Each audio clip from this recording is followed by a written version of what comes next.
Hey, Mike, what did the Kool-Aid Man do when he came through the wall? He broke out of the He broke wall. out! Oh, Clear skies or fantasy thunder? We're talking about breakouts this week. Welcome. You're watching the Fantasy Forecast with Greinberg and Biggs.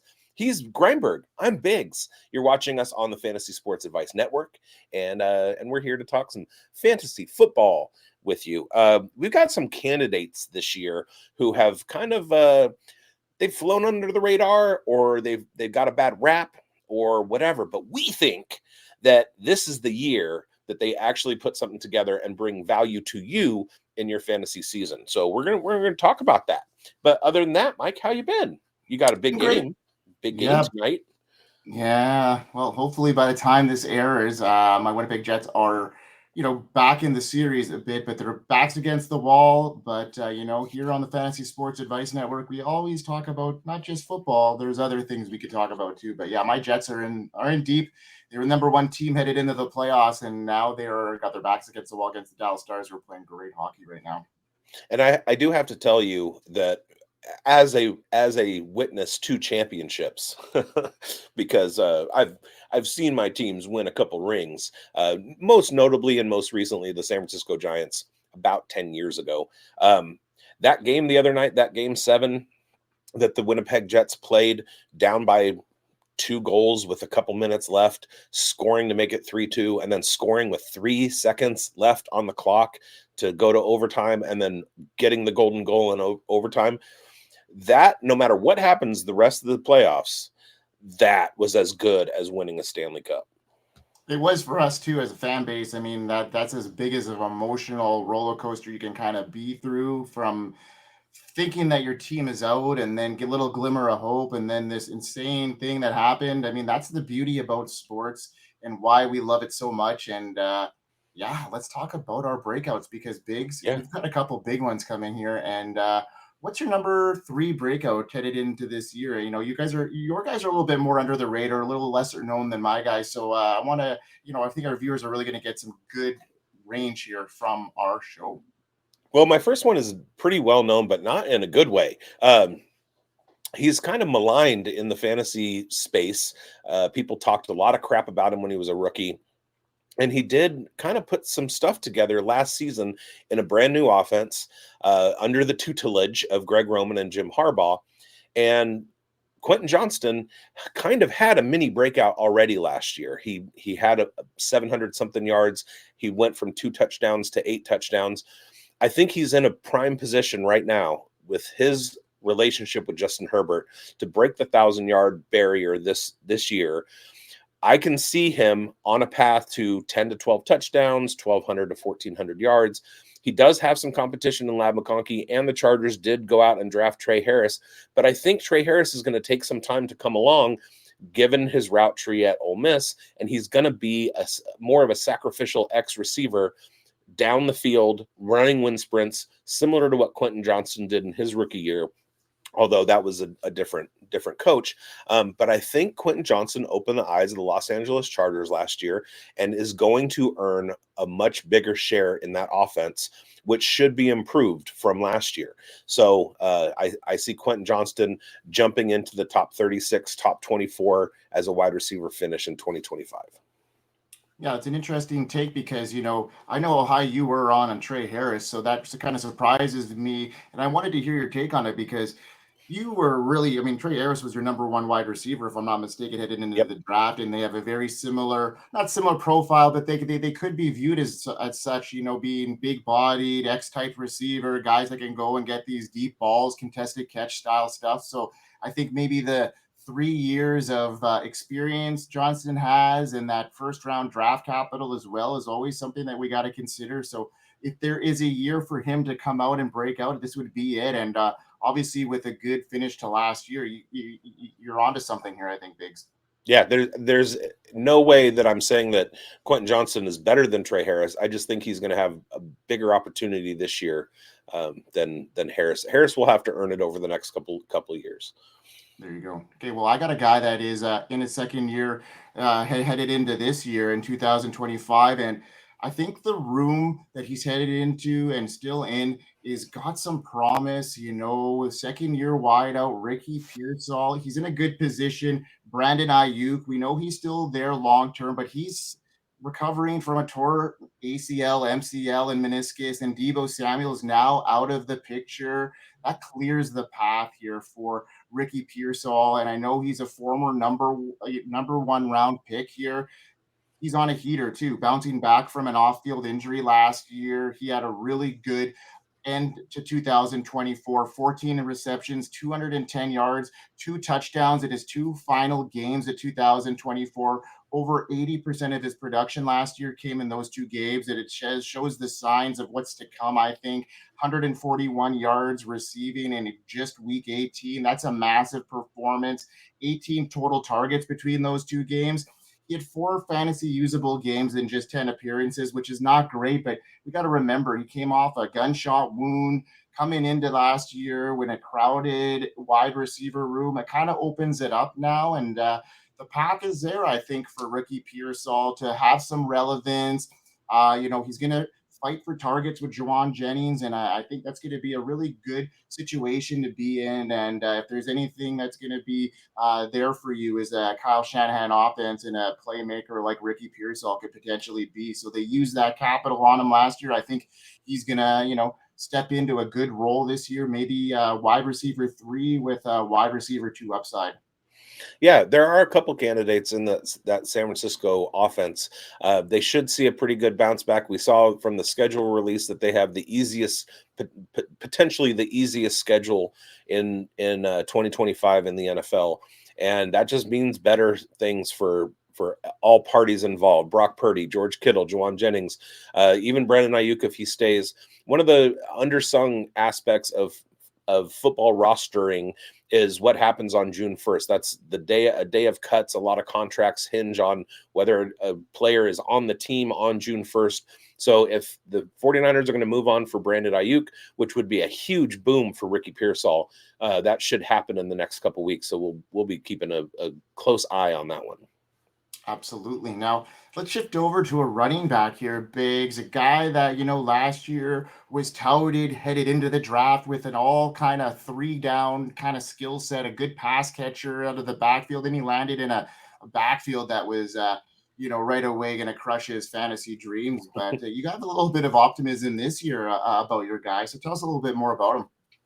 So this is a guy that I had a really, really big draft grade on in 2024.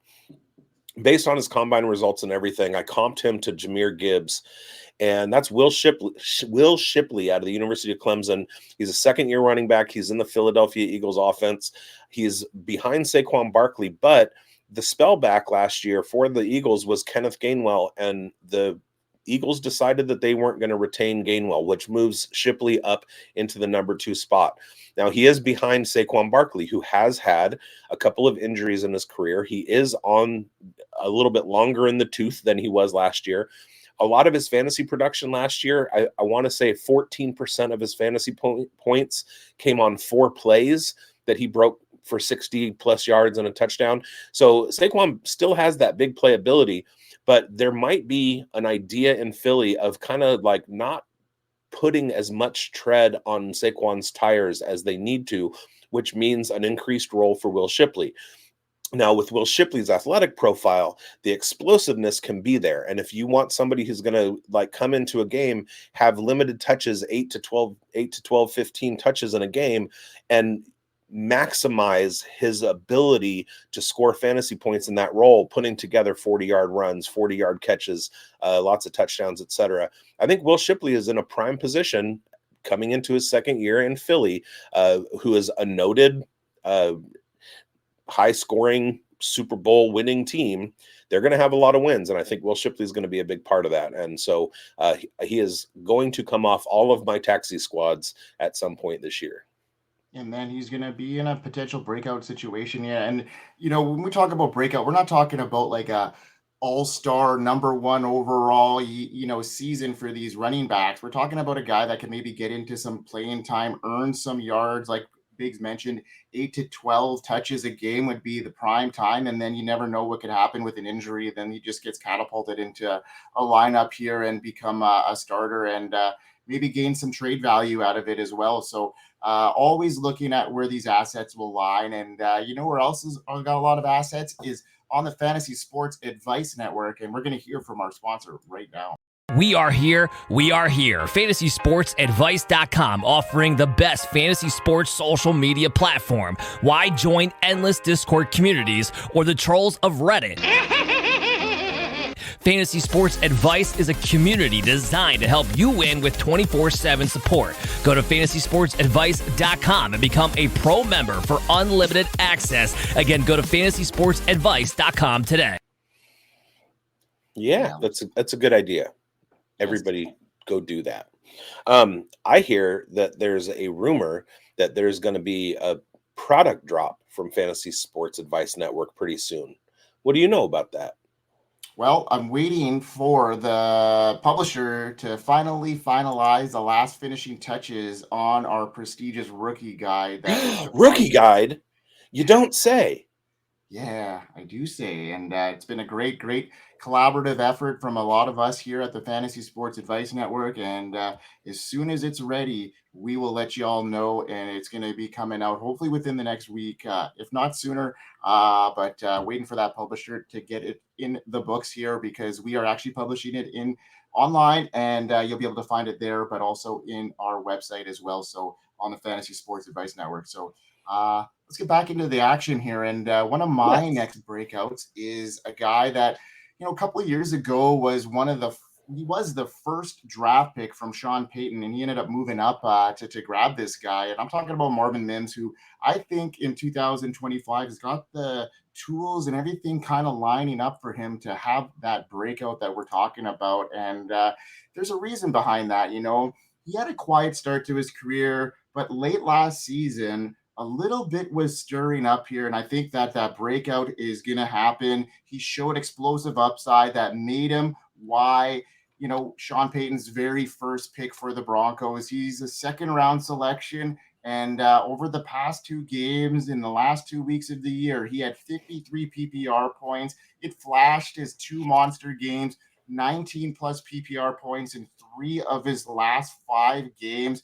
And, he's showing that connection with Bo Nix, and currently, being drafted outside of the top 50 wide receivers as the consensus ranking on Fantasy Pros. And I think that he's got the opportunity to come in and be, the maybe number 2 or 3 target in that offense outside of, Evan Ingram and Cortland Sutton. I think that's going to be good. And obviously with the running back capital that they invested in RJ Harvey, I think he's going to be in there. But can't discount this Marvin Mims, and I'm ready to see him become more of a post-hype sleeper and becoming now a breakout in his year 3 here. And I think it's going to start paying off for fantasy managers right away.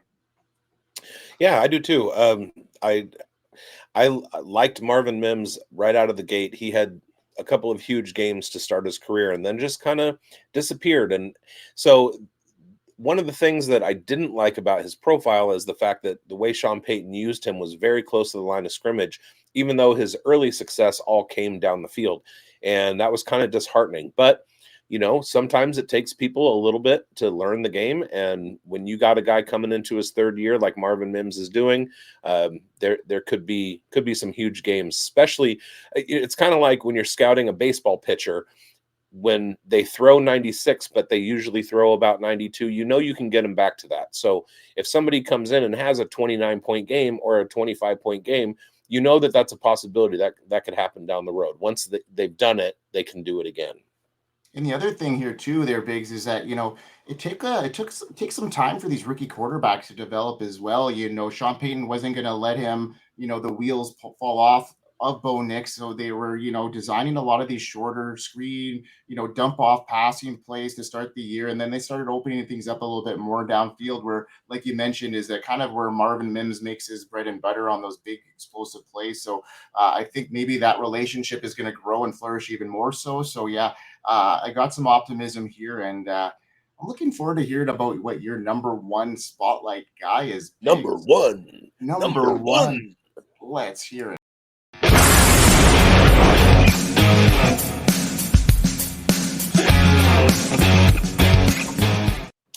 My number one is a very small person. He's 5'9", 162 pounds, and that's Pittsburgh Steelers wide receiver Calvin Austin. Now, Calvin Austin is coming into his fourth year. He didn't get a whole lot of play in his first year, but in his third year, he did kind of start stringing some stuff together. He had a 19-point game against the Chargers on 5 targets. He had a 20-point game against the Giants on 4 targets. He had a total of 6 or 6 double-digit fantasy finishes. Not great. He finished as wide receiver 69. Nice. But what just happened in Pittsburgh? Pittsburgh just traded away George Pickens. They've got DK Metcalf in-house. Roman Wilson didn't really do a whole lot. They've got Pat Freiermuth, and they got a big, huge question mark at quarterback. If there's anybody who could take advantage of a time to shine, it could be Calvin Austin. He's a punt returner. He can be used deep. We know that he's got wheels, very, very fast. So if they have a target taking the top off the defense for somebody with a big arm, like, say, Aaron Rodgers, Calvin Austin could see a big, huge jump in his production in 2025. And for that, he's my number one breakout candidate. Yeah, I mean, there's a lot of optimism there in that Steelers room here. We'll see what happens. I like the optimism here. Roman Wilson as well could have an opportunity, but Calvin Austin's got that experience. He's a proven guy that knows the system already really well, and he hasn't been shown to be injured as well. So this could be his breakout year now that George Pickens is out of the picture here. Obviously Metcalf is there, but this is a really good optimism play here. And we're just looking out for the next breakout. And the next breakout for mine is coming our way.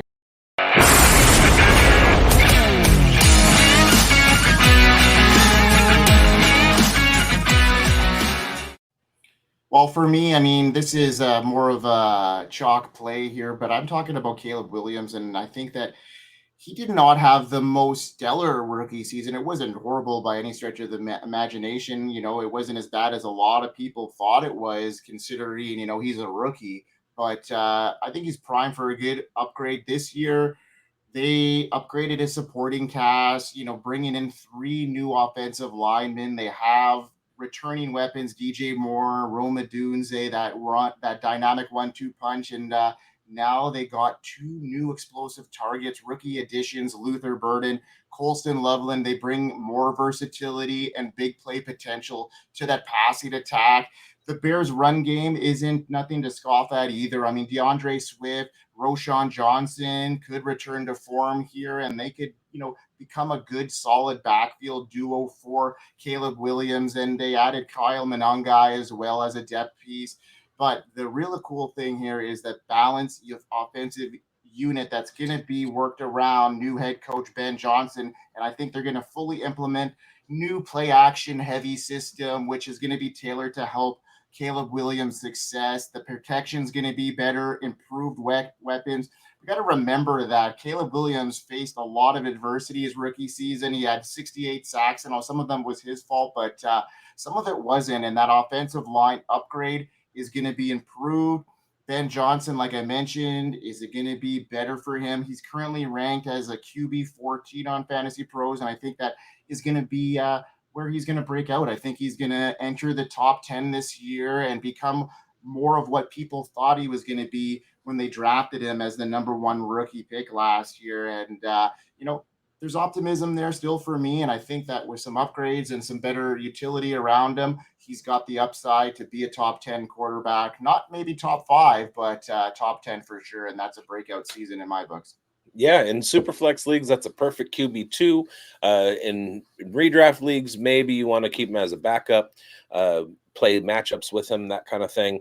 But he did have a QB 16 finish last year, and I would almost guarantee that he's going to finish higher than that this year.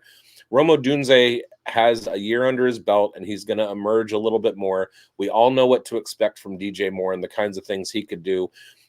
They added Luther Burden, who's kind of like a Swiss Army knife type. They added Colston Loveland to the Cole Kmet tight end room. There are more weapons, but really the work that the Chicago Bears did this year on rebuilding their offensive line it definitely showed that there's a priority in keeping Caleb Williams clean in the pocket, and heavy investment by the Bears.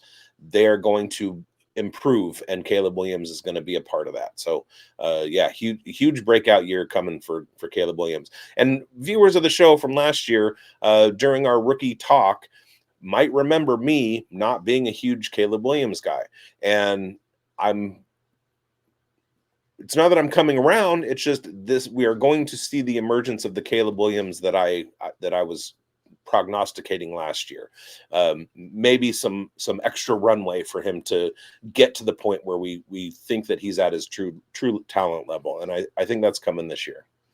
Yeah, I do too. And that's what I mentioned. I'm not saying he's going to be prolific, but he's going to definitely fall into the range where you can, confidently play him in some matchups, like you mentioned, in one quarterback leagues as a streamer. And like wheels up for him in super flex leagues, because he'll definitely return you QB2 performances week after week here. And better supporting cast, all of that stuff. And who's got a great supporting cast is us here on the Fantasy Sports Advice Network. We've got a lot of great people doing awesome things right now.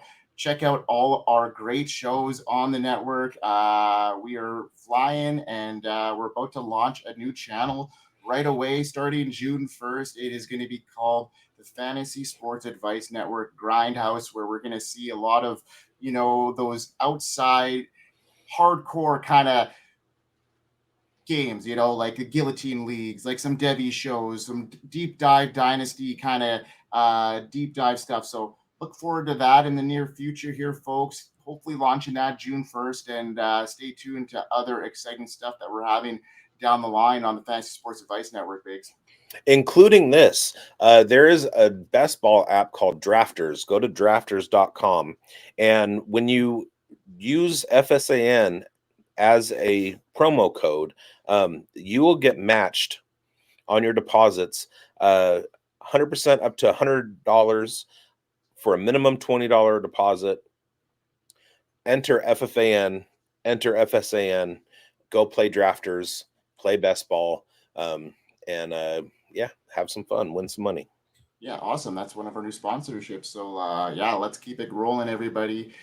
From all of us on the Fantasy Football Advice Network and the Fantasy Forecast. What do you say, Biggs? We hope you win. We hope you win, folks. Have a good one. Peace out. We are here. FantasySportsAdvice.com, offering the best fantasy sports social media platform. Why join endless Discord communities or the trolls of Reddit? Fantasy Sports Advice is a community designed to help you win with 24/7 support. Go to FantasySportsAdvice.com and become a pro member for unlimited access. Again, go to FantasySportsAdvice.com today. Yeah, do that.